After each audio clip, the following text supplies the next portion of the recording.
महाराष्ट्रातून निर्यात केलेला माल हा दुबईमध्ये अडकलाय। दरम्यान महाराष्ट्रातून निर्यात करण्यात आलेले 1000 कंटेनर दुबई बंदरामध्ये अडकून राहिल्यामुळे मोठं आर्थिक नुकसान झाल्याची धक्कादायक माहिती आता समोर येते। या कंटेनरमध्ये केळी, द्राक्ष, डाळिंब आणि विविध भाज्या होत्या आणि त्यांचा पूर्णपणे हा जो माल आहे हा त्यामध्ये समावेश होता। माल वेळेमध्ये पोहोचला नाही। बंदरामध्ये उशीर झाल्यामुळे मोठ्या प्रमाणामध्ये फळं, भाज्या कुजून खराब झाल्या।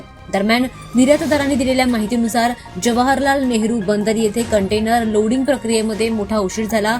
जहाज वेळेमध्ये निघू शकला नाही आणि त्यामुळे हा माल दुबईमध्ये पोहोचल्यानंतर वेळेमध्ये क्लिअर झाला नाही। या परिणामामुळे बराच माल हा कंटेनरमध्ये जास्तीत जास्त वेळ राहिल्यामुळे तो खराब झालाय। या घटनेमुळे आता महाराष्ट्रातील शेतकरी आणि निर्यातदारांना कोट्यवधी रुपयांचं नुकसान सहन करावं लागतंय।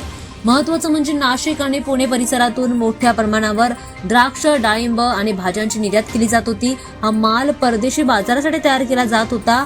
या प्रकरणामुळे आता निर्यातदार संघटनांनी केंद्र सरकार आणि संबंधित बंदर प्राधिकरणांकडे तपास आणि नुकसान भरपाईची मागणी केली आहे। भविष्यामध्ये अशा प्रकारचं नुकसान टाळण्यासाठी लॉजिस्टिक्स आणि बंदर व्यवस्थापन सुधारण्याची गरजही व्यक्त करण्यात आली आहे। निर्यातीतील विलंबामुळे आता बराच माल खराब झाल्यामुळे भारताच्या कृषी निर्यातीला मोठा धक्का बसतोय। या घटनेमुळे शेतकरी आणि व्यापाऱ्यांमध्ये चिंतेचं वातावरण निर्माण झालं।